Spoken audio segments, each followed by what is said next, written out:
espécie de Solid. Ele não chega a ser um design pattern. Me fugiu a tradução. Design pattern é padrão de projeto. O Adalto foi meu professor, né? Então, sabe que eu aqui, vou devagar. Ele é mais... em termos de pandemia... ele é mais como princípios a serem seguidos. Pode passar, por favor. Princípios a serem seguidos para como um norte para desenvolver um código sólido, um código que não vai implicar em muita manutenção, vai ser de fácil manutenção. Vou me apresentar rapidinho. Meu nome é Matheus, eu trabalho há 8 anos já com TI, 4 deles como suporte, 4 deles como dev.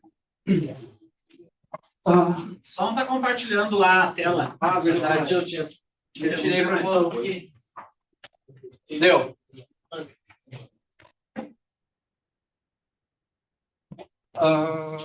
Atualmente eu trabalho com uma stack de Angular e C#. Eu trabalho na Prodata. A Prodata ela é responsável por toda a bilhetagem de Porto Alegre e região. Bilhetagem seria o TRI, toda a recarga do TRI, na verdade, passa pela Prodata. Os totens são construídos pela Prodata, então tem um pessoal lá que faz raspagem de bit, então tem todo o transporte, na verdade, passa por lá. Então, e eu, agora, atualmente, eu estou num projeto que a gente está refatorando com Angular e C#, a gente está refatorando o ponto de venda de recarga de TRI online, entendeu? O meu colega, ele foi responsável pelo aplicativo do TRI, não sei se vocês sabem que existe, mas existe, ele é muito bom, e feito em Flutter e tal. Enfim, essa é a Prodata e esse sou eu. Aí, pode passar. O dilema do legado do software, então. No software legado. Quantos de vocês aqui... Na verdade, vocês já tiveram... Levanta a mão quem já teve orientação a objeto, já encerrou o ciclo de orientação a objeto. Tá. A maioria está fazendo esse semestre. Não, show. Vocês já ouviram falar num software legado? Quem já ouviu falar num software legado aí? Sabe dizer o que é um software legado? Sabe dizer? Que é software muito antigo. Existe uma empresa há anos e foi e deixamos. Sim. Funções, códigos muito antigos e ninguém quer pegar. Perfeito. Então, tem uma verdade, vocês vão estar ingressando, alguns já devem estar.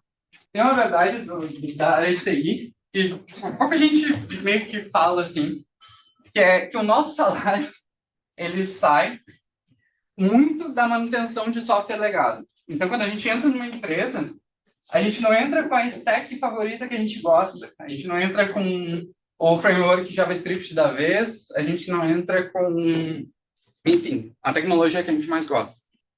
Provavelmente a gente vai pegar um software de 2005 lá, um software feito em ASP, o primeiro ASPzão que saiu, que ele é todo monolítico, enfim, todo antigo, com um visual daqueles sites dos anos 2000 mesmo. Boa noite, posso trabalhar comigo? Pode. Desculpa. Tudo bem? Nós somos a turma de fisioterapia. Nós estamos fazendo um evento hoje às 8h20 no Saguão, sobre os dias, se vocês quiserem participar, puderem. Aí vamos estar aguardando vocês aqui. Obrigado. Desculpa trabalhar.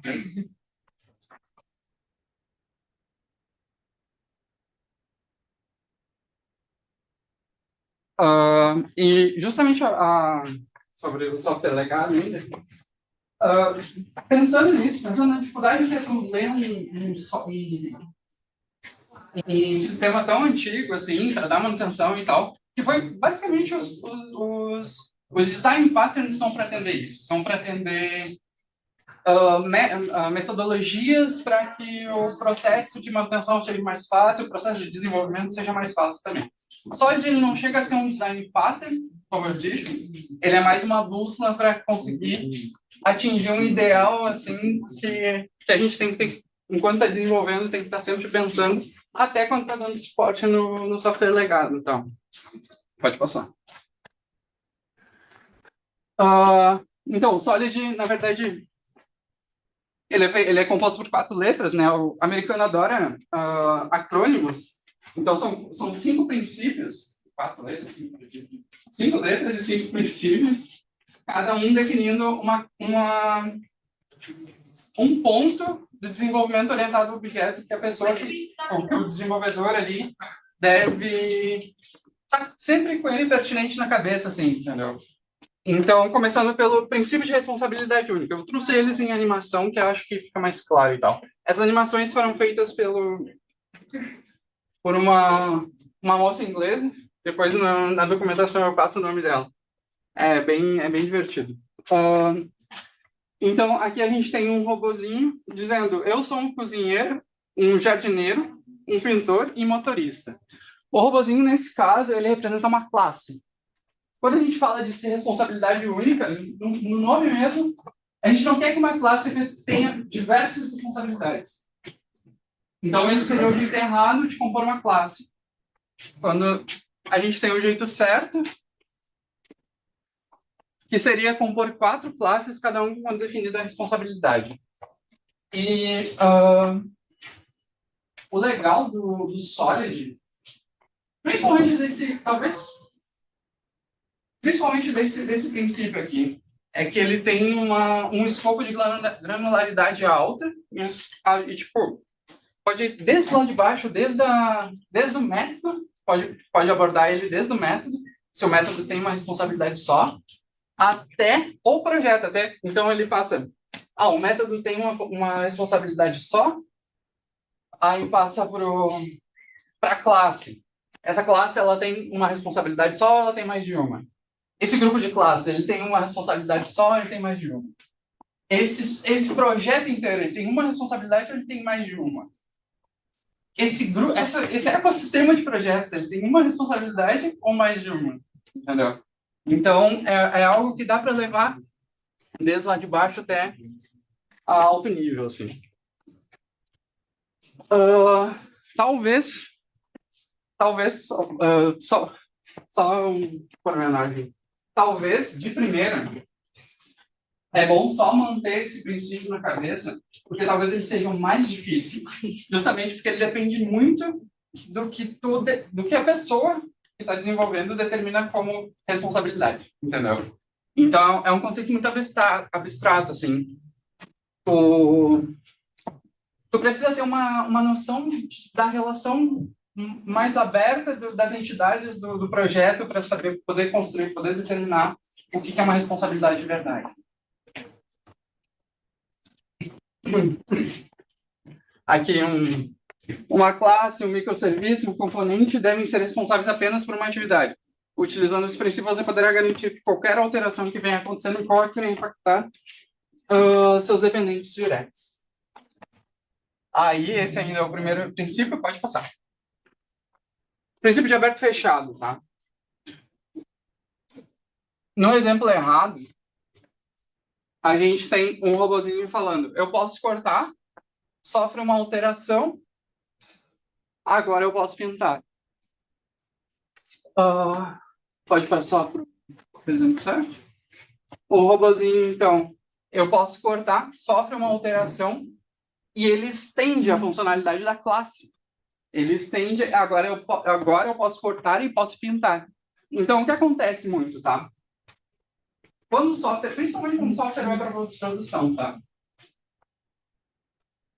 Quando um software vai para produção, tem até aquele mito de se está funcionando, não mexe, não toca. Justamente por causa disso, né? Porque quando tu mexe num software que está em produção, faz uma modificação numa classe que tu acha que só faz sentido ali,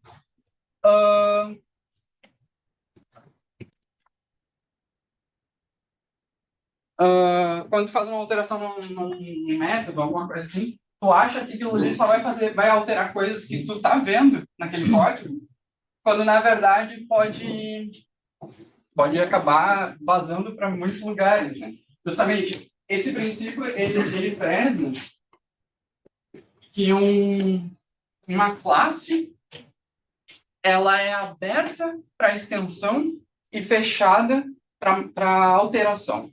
Então, assim, uma classe, na verdade, ela pode sofrer uma extensão dela, a partir de herança, a partir de composição, enfim.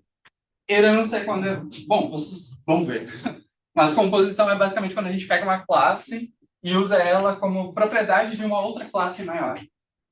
E, enfim. Tá. Eu acho que tem um exemplo muito bom dele.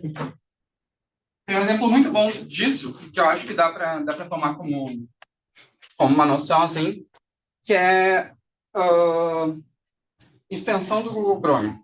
Quando a gente baixa uma extensão do Google Chrome, não sei se já devem ter feito isso, mas a extensão do Google Chrome, ela não mexe no código nativo do Google Chrome. Ela estende as funcionalidades. Outro exemplo muito bom, que eu gosto bastante desse aí, é um método de pagamento, tá? Esse método de pagamento recebe uma interface, um modelo para efetuar pagamento de cartão. Tudo bem, quando a gente passa um cartão, um número, os dados de um cartão de débito ali, tudo ok, o método efetua o pagamento e tal. Quando a gente passa um cartão de crédito, virtualmente os dois são igual, então dá certo. Só que quando o pagamento é boleto, aí vem aquele negócio. Eu vou fazer um if dentro disso para tratar boleto? Não, eu vou fazer o meu boleto por fora dessa interface, atender os requisitos da interface que eu criei, entendeu? Então, na verdade, o que vai modificar vai ser que eu vou fazer uma interface que tipo, atenda qualquer tipo. Todo mundo que está fora vai ter que se adequar a essa interface. Isso é um princípio de aberto fechado. Acho que dá para passar. As entidades de classe, tá? Pode passar. Esse aqui talvez seja de explicar o mais certinho. Princípio de substituição de Liskov. Aqui a gente tem, tipo, olá, eu sou o Zé, eu faço café. Eu sou o Edu, uma outra classe, filha da classe pai, filho do Zé. Aqui, Zé, aqui está seu café. Ei, Zé, você pode fazer um café? Aqui está seu café, show, obrigado. Então, o Zé consegue fazer café. Tem um método de fazer café dentro dele. Pode passar. O Edu, que é o filho do Zé, a pessoa solicita o cliente, né, que a gente chama, tipo, nas trocas, nas comunicações entre classes. O cliente solicita um café e o Edu, que é o filho do Zé, não consegue fazer um café. Só que ele é filho do Zé, ele deveria estender. Então, o princípio de substituição de Liskov, ele trata justamente disso. Pode passar para correto. Quando a gente estende, quando a gente deriva uma classe derivada, ela deve atender em todos os requisitos que a classe pai já atendia. Então, é basicamente isso. Eu acho que tem um exemplo, acho que o melhor exemplo que eu posso pensar nisso é assim. Não sei, quem que já trabalha com TI? Com desenvolvimento? Tá. Vocês tipo, que trabalham conhecem modelo de REST API. Eu acho que a maneira mais fácil, ficou mais fácil para mim de entender isso aqui, é quando a gente tem um endpoint no back-end e a gente bate nele e ele tem uns requisitos ali. Ele tem uns parâmetros, né, que a gente chama. Esse endpoint, se os parâmetros mudarem, provavelmente vai quebrar. Só se eles mudarem, não. Se eles reduzirem ou se eles modificarem de alguma forma os parâmetros, vai quebrar totalmente. Vai quebrar todos os clientes, todas as pessoas que usavam essa API. O que geralmente acontece, tá? O que geralmente é o ideal de se fazer? É tu estender esses parâmetros. Por exemplo, digamos que um parâmetro seja receba um inteiro de 1 a 100. Só que daí, um determinado dia, na documentação, pediram para mudar para esse parâmetro ser de 1 a 50. Ferrou, porque tu vai quebrar todos os clientes que mandavam acima de 50, entendeu? Quando o ideal seria a gente talvez estender para 150 de alguma maneira, entendeu? Tipo, porque aí a gente não quer... Na verdade, o princípio mesmo, ele fala mais a respeito de classes, né, de tipagem. Quando a gente retorna um subtipo, ele tem que atender todos conceitos do tipo primário, da classe primária. Só que eu acho que esse modelo de pensar com um API, assim, eu acho que fica mais claro, porque a gente modifica os parâmetros, mas mesmo assim ele continua atendendo a parametragem original, entendeu? O resultado original. Pode passar, por favor. Então, aqui é o resuminho dele. CS é um subtipo de T. Então, objetos do tipo T em um programa podem ser substituídos por objetos do tipo S sem alterar nenhuma das propriedades desse programa. Eu acho que esse princípio, só para finalizar ele faz mais sentido também no momento, provavelmente no meio da carreira de vocês, no meio da minha carreira, eu espero, quando a gente começar a tiver arquiteturando software, a gente começar a escrever software, a desenhar relações entre classes, para desenvolvedores criarem isso, entendeu? Então, eu acho que ele é muito importante para quem começa a estruturar um software do zero de uma maneira coesa. Porque o que acontece? Todos os princípios não, digamos que a gente tem uma classe e ela tem um método ela tem 3 métodos, tá? Eu vou criar um objeto a partir dessa classe que não vai utilizar esses 3 métodos. Então, o meu desenho inicial, não fazia sentido, entendeu? Então, se eu botei em algum momento alguma coisa que vai implementar, mas vai ficar vago, não vai ser usado aquilo ali, aquele método, não faz sentido. Então, acho que ele serve bastante para isso. Pode passar. Esse aqui, ele puxa bastante. Na verdade, todos eles, se vocês forem parar para ver, todos eles têm uma relação entre si. Um vai meio que puxando o outro, assim. Um tem uma osmose com o outro. Eles até meio que se confundem às vezes. O princípio de segregação de interface, então. A gente tem isso aqui como contrato de interface, esse quadro, que aqui está como exercícios. E a gente tem todos os robôs rodarem em torno de si, girar os braços e mexer as antenas. Era exatamente sobre o que eu estava falando. Um dos robôs não tem antena para mexer. Então, aquele método vai ficar vago dentro dele. Entendeu? Pode passar para o que acontece aqui, transpilando isso aqui para software, tá? Em vez da gente ter uma interface que tenha 3 métodos, sendo que, a gente vai ter objetos que não vão usar esses 3 métodos, a gente divide em 3 interfaces. Então, esse princípio, ele preza que uma interface genérica é muito pior do que várias interfaces específicas. Então, na verdade, basicamente é isso, tá? Quanto mais interfaces específicas, menores a gente tiver, melhor. Para que os contratos sejam pequenos, a manutenção seja fácil, o código seja legível. Teste. Na verdade, teste é muito importante, porque esses princípios aqui, eles gritam para ser usados com testes unitários. Eles gritam. Eles facilitam muito o teste unitário, porque tu não cria mais, principalmente agora no último. Se quiser, pode passar, por favor, só para... Então, esse princípio busca dividir um conjunto de ações em conjuntos menores para a classe executar somente as ações que precisa. Uma classe deve realizar apenas as ações necessárias para cumprir seu papel. Então, não existe porquê. Porque quando a gente faz a comunicação de uma interface com uma classe, a gente fica obrigado, né?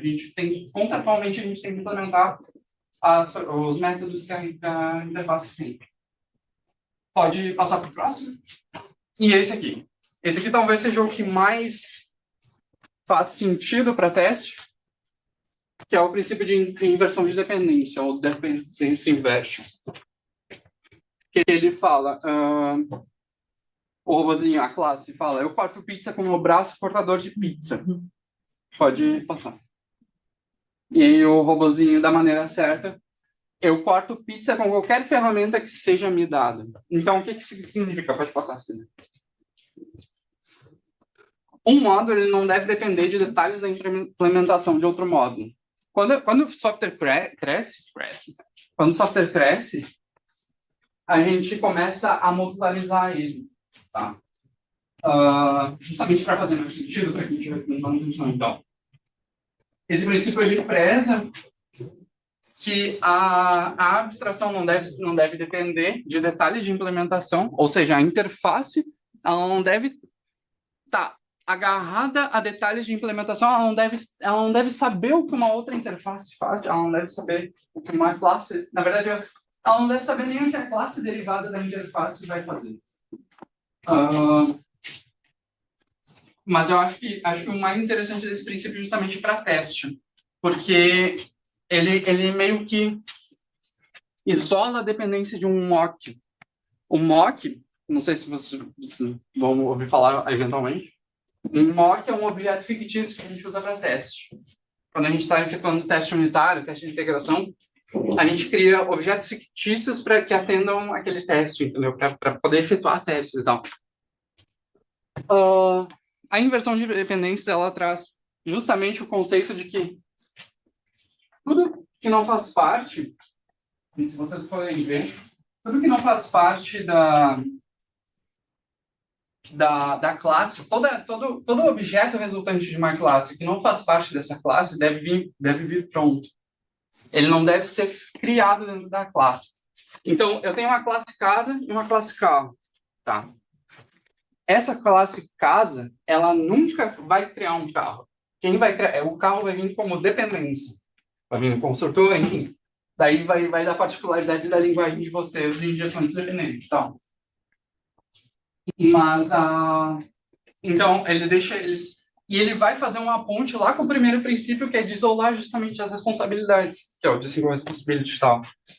Ele vai fechar totalmente a ideia do Solid, na verdade. Pode passar. Na verdade, é isso. É isso. Não sei se alguém tem perguntas. Eu acho que ela é uma palestra que ela é bem densa, mas eu acho que conforme vocês vão estudando, vocês vão percebendo, vocês vão até apanhando, na verdade, começa a fazer sentido. Tipo, toda essa fala aqui, toda essa palestra, todo esse conceito, na real. Enfim, não sei se no chat alguém tem também, mas... Por enquanto, não. Não, tranquilo. Ela é mais... Eu vou complementar com uma experiência que eu tive. Estava trabalhando como gestor de estratégia de concursos e tinha... Sempre dava para a equipe, pessoal, o que vocês estão resolvendo hoje? Não, hoje a gente está resolvendo formulário. Aí na terça-feira, o que vocês estão resolvendo hoje? Formulário. Quarta-feira, formulário. Sexta-feira, formulário. Cara, todas as semanas o problema era formulário. E aí entra a questão da lógica. O que mudava de um formulário para o outro? Eram só os parâmetros de campos. Sim. Eu falei, por que você não cria um formulário único? Mas é muito difícil, porque a gente não tem tempo. Mas toda semana tinha tempo para estar corrigindo o problema no formulário antigo. O que aconteceu? Levou 3 meses fazendo o projeto, desenvolveu um formulário único e só mudava a quantidade de campos. Sim, perfeito. Cara, manutenção uma vez por mês. Componentização. Foi essa a diferença do ciclo. Você vai inverter a ordem. Modularização. Eu bato bastante na tecla de teste, né? Tipo, porque o teste toma muito tempo de desenvolvimento, entendeu? Por incrível que pareça. Ele é caro para desenvolver. Só que ele, em contrapartida, ele traz um ganho de tempo muito absurdo para a posterioridade, assim, entendeu? Então, tipo, provavelmente, no componente, se vocês fizerem um teste, vocês vão diminuir mais ainda esse tempo de manutenção. Talvez nem tenham uma manutenção por mês. Mais na equipe lá, mas o pessoal seguiu trabalhando no projeto dessa forma. Porque aí o que acontece? Em vez de, era ridículo.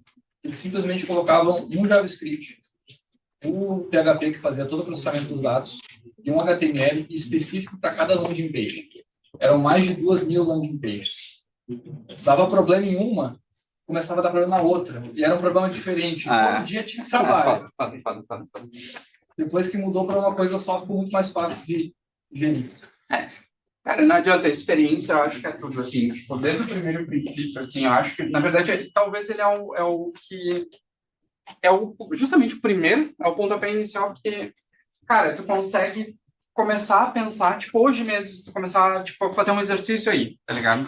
Tipo, como é que eu vou construir esse exercício, como é que eu construí esses métodos, entendeu? Tipo, isolar tipo, dessa maneira, acho que é o mais fácil. Só que em contrapartida, quando a gente pega um projeto grande, um escopo grande, a gente começa a ter dificuldade de definir esse rolê da responsabilidade. Então, enfim, era isso, gurizada. Valeu, muito obrigado.